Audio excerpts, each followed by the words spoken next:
Hola, som el Pol Sant Agustí i Nora Pons i avui us venim a parlar sobre el llenguatge no verbal.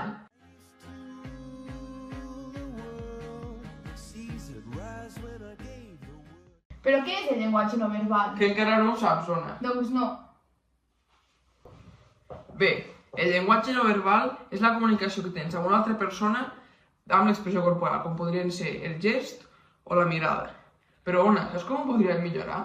Doncs molt fàcil, ara us donarem alguns consells per poder millorar-ho.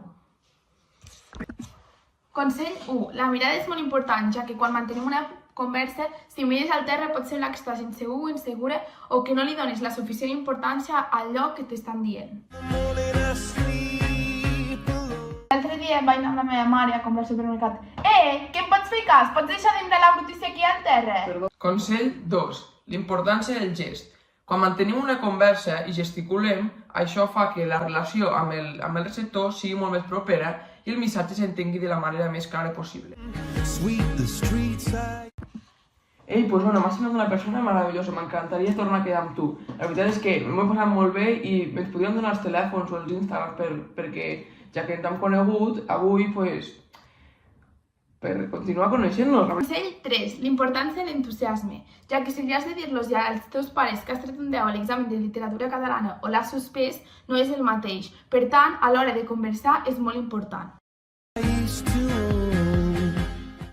No és el mateix dir, Pol, avui hem donat l'examen de català i l'he suspès. Tinc una por a l'arribar a casa. Què? Pol, avui m'he donat l'examen de català i he tret un 10. Consell 4. Si a l'hora de parlar vols transmetre confiança, has d'estar amb l'esquena recta, ocupant espai i gesticulant.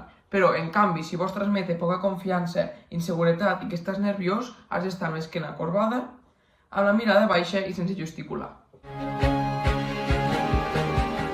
No és el mateix dir, Ona, què et sembla fer un soparet aquest divendres? Em sembla perfecte. Què dir? Ona, què et sembla fer un sopar aquest divendres? Bé, si a tu et sembla...